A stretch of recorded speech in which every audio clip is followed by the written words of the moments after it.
created the strongest economic recovery in our lifetimes. They've restored integrity to the White House. This is the most pro-labor, pro-worker, pro-family, pro-public education administration in our history.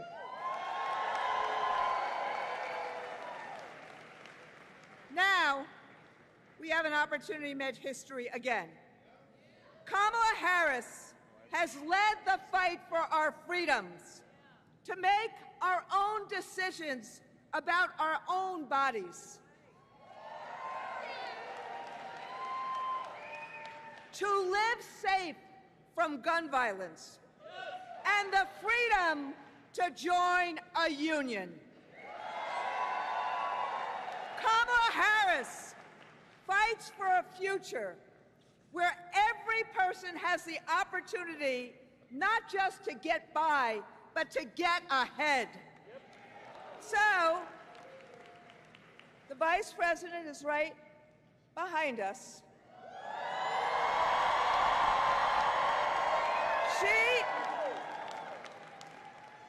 I told her earlier that her entry into the race has electrified this race and has electrified this hall.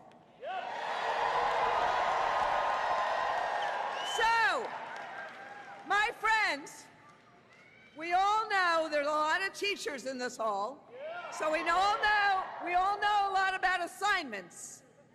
So, my friends, my siblings, do you understand our assignment? Are we going to go full throttle through November 5th? Are we going to shatter every record for voter turnout? And are we going to elect Kamala Harris as the next President of the United States? So, let me introduce one of our own members, Brittany, shoot, you do that, who's going to introduce the Vice President.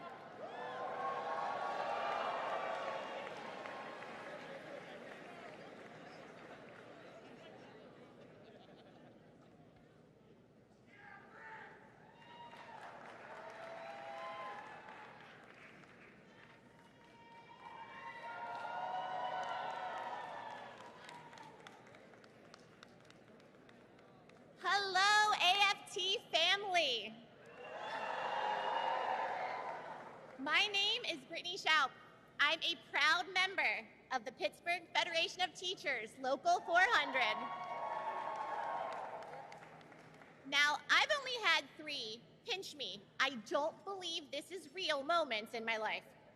One, when I was hired as a special education teacher in the Pittsburgh Public Schools, which has been my dream since I was a 3rd grader in the Pittsburgh Public Schools. 2, when my sweet, loving husband proposed on Christmas morning. And 3, these last 36 hours, when I found out I was going to introduce Vice President Harris. As a special education teacher, I had heard about the Public Service Loan Forgiveness Program. Unfortunately, what I had heard was that during the last administration, most people who applied for it didn't get it. The Biden-Harris administration fixed PSLF and made the process easy. So I applied and later had my student loans forgiven. This is a huge weight off my shoulders, and now I help my fellow teachers get the debt forgiveness they deserve. Vice President Harris fights for us. And as president, she will fight for a better life for all Americans. And now it is my honor to introduce the first woman to be elected Vice President of the United States, Kamala Harris.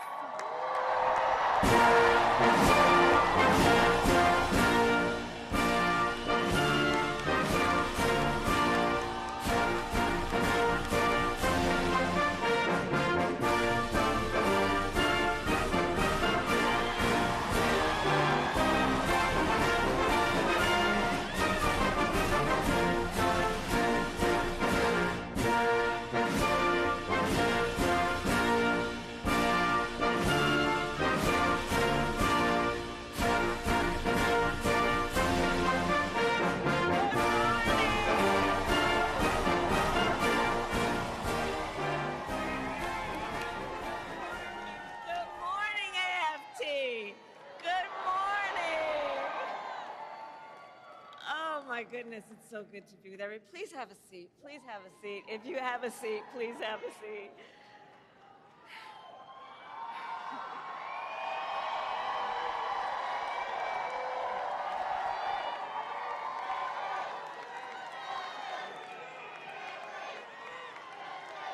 It is good to be in the House of Labor.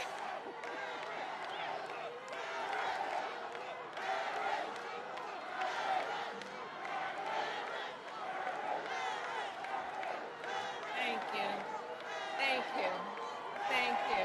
Thank you. Thank you. Thank you. My goodness. Thank you, everybody. Thank you. Thank you. Thank you. Thank you. Oh, thank you all. Thank you so very much. Thank you. Can we hear it for Brittany, please?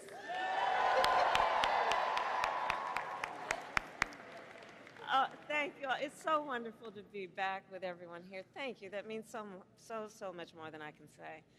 Randy, thank you for your friendship, your long-standing friendship. As we all know, Randy is a force, and she has been an incredible friend and an advisor to the President and me. And I want to thank you on behalf of the President and me and our country for all that you are.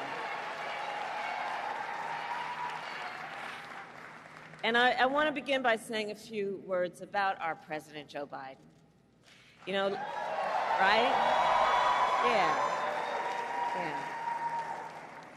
So last night, our President addressed the nation, and he showed once again what true leadership looks like. He really did. His words were poignant. You know, I'll speak in a moment about the importance of reminding people of history, teaching America's true history. He thinks and talks about his work and our country, understanding what it means in terms of what we do now and how that will impact the future. He thinks about our history in the context of the importance of the work we do now. And over the past 3.5 years, and over his entire career, Joe has led with grace and strength and bold vision and deep compassion. And as he said, that's right. And as he said, in the next 6 months, he will continue to fight for the American people, and I know we are all deeply, deeply grateful for his continued service to our nation. Thank you. Thank you. And to the members of AFT, I thank you for your service to our nation.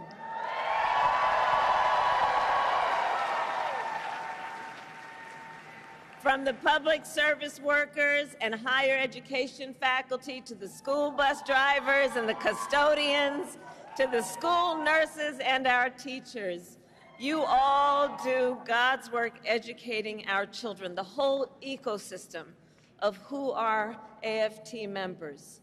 It is you who have taken on the most noble of work, which is to concern yourself with the well-being of the children of America, and I thank you for that. I thank you for that. And I thank you also for your support over the years and for being the first union to endorse me this week.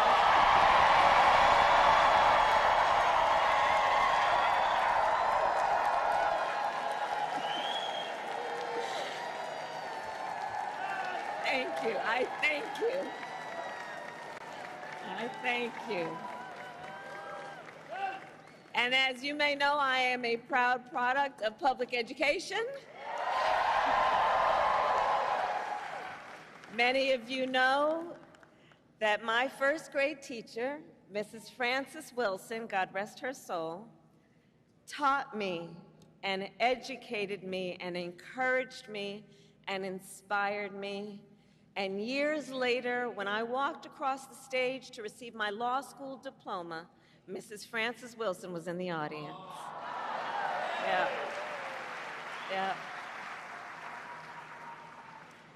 And that's who you are. I know who you are. I know who you are.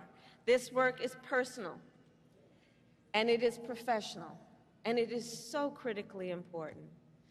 And so it is because of Mrs. Wilson and so many teachers like her that I stand before you as Vice President of the United States of America. And that I am running to become President of the United States of America.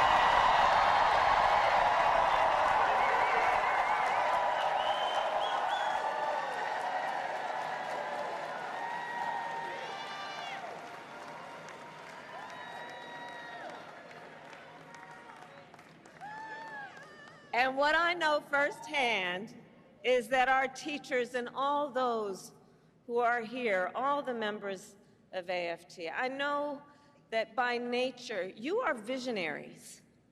You are focused on the future. The work you do is about a focus on the future. You see the potential in every child. You foster it, you encourage it, and in so doing, you shape the future of our nation, which is why I say we need you so desperately right now. Today, we face a choice between two very different visions for our nation. One focused on the future, and the other focused on the past.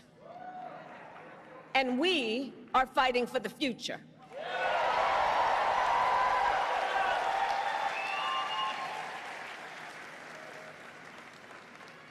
And in our vision of the future, we see a place where every person has the opportunity not just to get by, but to get ahead.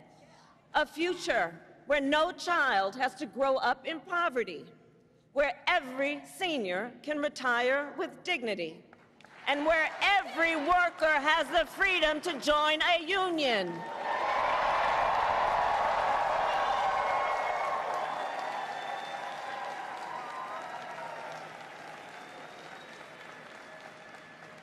We see a future with affordable health care, affordable child care, and paid leave, not for some, but for all.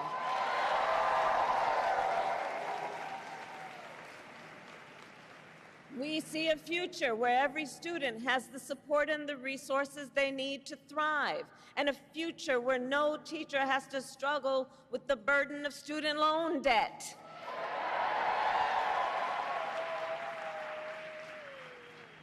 So as an example, our administration has forgiven student loan debt for nearly 5 million Americans, and twice as much for our public servants, including our teachers. Teachers like Tanya Cabeza, who I met recently in Philadelphia. Tanya was first in her family to go to college, and she had been, like many, paying off her student loans for 20 years. And she told me, she was like, look, I at many times wondered, would I have to leave this profession I love to just be able to pay my bills?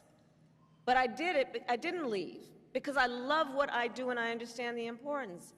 But making decisions then about what she could afford in terms of her daily obligations and dealing with these loans. And after 20 years, she still owed $40,000 in student loans. And we forgave it all.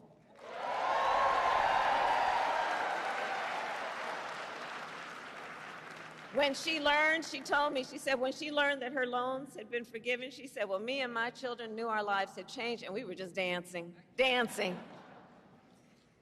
So there we go. But we are clear-eyed. As we work to build a brighter future and to move our nation forward, there are those who are really trying to take us backward. And you, I'm sure, have seen their agenda. Project 2025. Randy, can you believe they put that thing in writing? 900 pages in writing. So Project 2025 is a plan to return America to a dark past. Donald Trump and his extreme allies want to take our nation back to failed trickle-down economic policies, back to union busting, back to tax breaks for billionaires. Donald Trump and his allies want to cut Medicare and Social Security. To stop student loan forgiveness for teachers and other public servants. And I say to AFT, they even want to eliminate the Department of Education and end Head Start, which of course would take away preschool from hundreds of thousands of our children. He intends to give tax breaks to billionaires and big corporations and make working families foot the bill.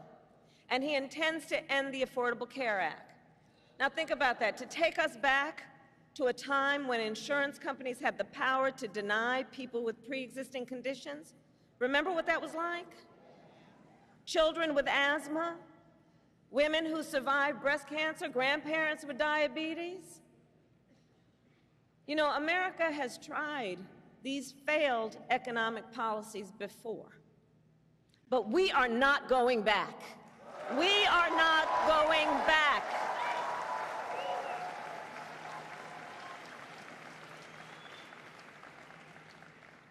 No, we will move forward. And one of the best ways to keep our nation moving forward is to give workers a voice, to protect the freedom to organize, to defend the freedom to collectively bargain, to end union busting.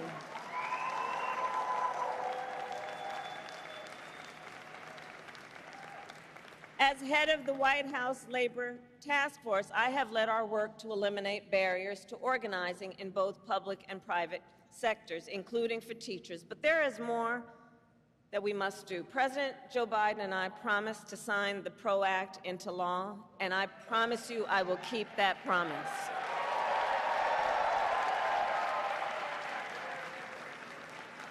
Because when workers join together and demand what is fair, everyone is better off. Understand, and I say this everywhere I go, understand, you may not be a union member, but you should thank unions, and I'm looking to the cameras in the back of the room. Not them, but the people who might be watching. You may not be a union member, but thank unions for the 5-day work week. For the 8-hour workday. Thank unions for sick leave and paid family leave and vacation time.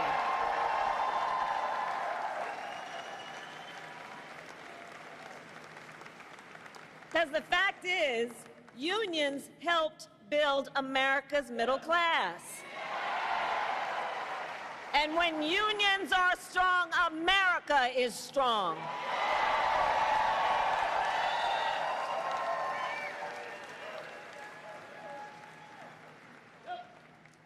So AFT, ours is a fight for the future, and ours is a fight for freedom. In this moment across our nation, we witness a full-on attack on hard-won, hard-fought freedoms. While you teach students about democracy and representative government, extremists attack the sacred freedom to vote. While you try to create safe and welcoming places where our children can learn, extremists attack our freedom to live safe from gun violence. They have the nerve to tell teachers to strap on a gun in the classroom, while they refuse to pass common sense gun safety laws.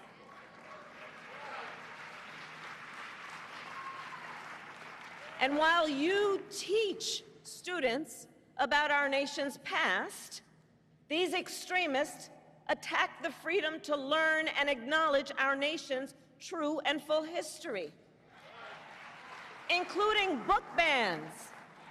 Book bans in this year of our Lord 2024. And on these last two issues, just think about it. So we want to ban assault weapons, and they want to ban books. Can you imagine? All the while, these extremists also attack the freedom to love who you love openly and with pride.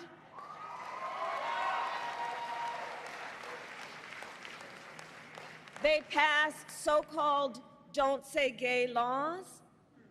Now I have to tell you, so many of you may know, in 2004, on Valentine's Day weekend, I was one of the first elected officials in the country to perform same-sex marriages.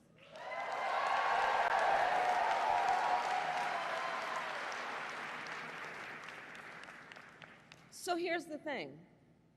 It pains me so to think 20 years later that there are some young teachers in their 20s who are afraid to put up a photograph of themselves and their partner for fear they could lose their job.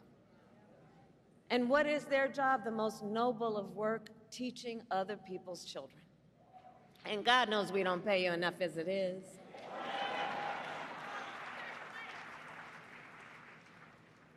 In this moment, we are in a fight for our most fundamental freedoms. And to this room of leaders, I say, bring it on. Bring it on. Bring it on.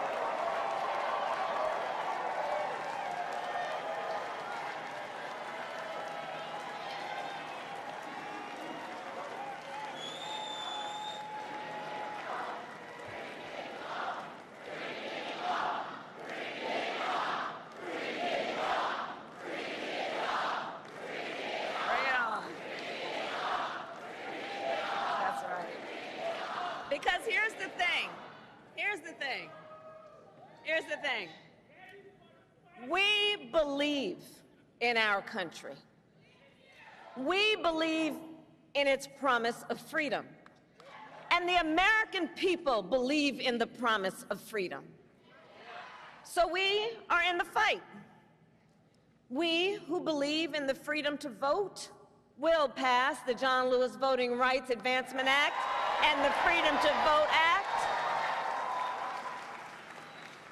We who believe in the freedom to live safe from gun violence will pass an assault weapons ban.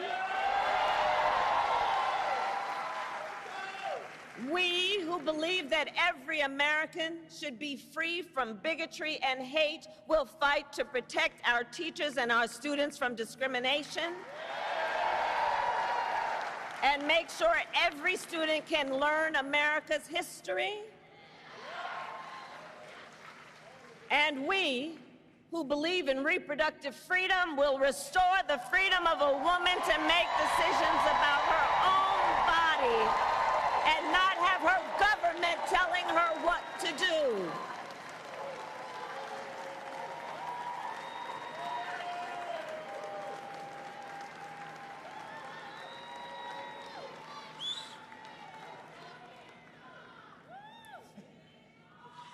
So AFT, that's right, bring it on. So ultimately, in this moment, I know we all know, we each in our country face a question. That question being, what kind of country do we want to live in? A country of freedom, compassion, and rule of law, or a country of chaos, fear, and hate? The beauty of our democracy is that we each have the power to answer that question when we vote. And when we vote, we make our voices heard. So today I ask you, AFT, are you ready to make your voices heard? Do we believe in freedom? Do we believe in opportunity? Do we believe in the promise of America? And are